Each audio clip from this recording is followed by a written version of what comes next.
Miss হবে না আপনার পছন্দের টিভি শো। দেখুন জি5 অ্যাপে একদম ফ্রি। তুমি জানতে চাও না তোমার বাবার মৃত্যু কিভাবে হয়েছিল?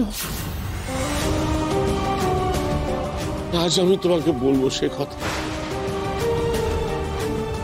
তারপর তুমি আমাকে যা শাস্তি দেওয়ার দিও। যেটুকুনি রবীন্দ্র কি আরো এমন কিছু হয়েছিল যেটা আমি জানি না? তুমি ভুলে গেছো ঘোষ, তোমার মনে নেই আমি তখন ফ্যাক্টরিতে ছিলাম না। রবীন্দ্রের খুব জ্বর, ওর ছুটি চেয়েছিল কিন্তু সমরকে ছুটি দেয়নি। তর্কাতর্কিতে সমর মাথা গরম করে রবীন্দ্রকে একটা চড় মেরে দেয়।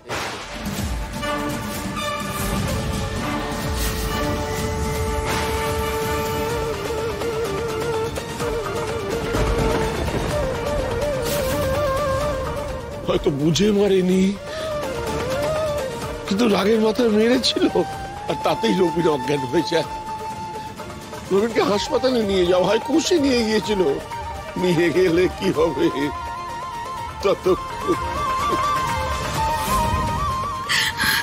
পাখি, পাখি তুমি আমাকে বহুবার প্রশ্ন করেছিলে রবীন্দ্রের বিষয়টা নিয়ে, কিন্তু আমি তোমাকে উত্তর দিতে পারিনি কারণ আমি ভুলে গিয়েছিলাম।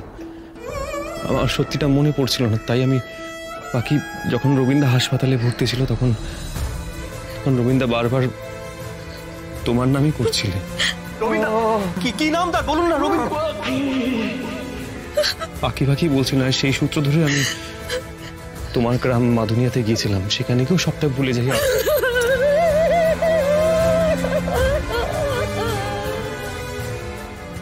বাবা সব বলে দিল।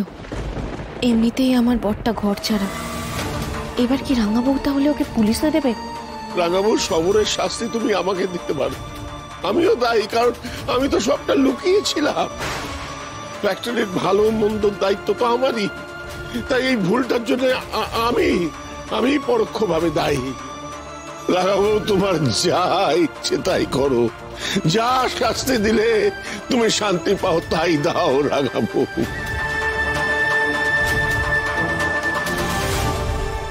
যেটুকুনি আমার বাবা আমাকে সবসময় ক্ষমা করতে শিখিয়েছে, আর যদি আমি সোনাদার শাস্তির কথা ভাবি তাহলে যে আমার বাবার কথা রাখা হবে না গো।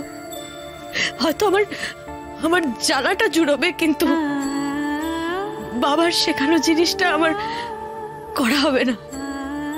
সেটা যে আমার বাবার যোগ্য সন্তানের কাজ হবে না গো যেটুকুনি। আমার বাবা এতে অসন্তুষ্ট হবেন। আমি সোনাদার কোনো শাস্তি চাই না,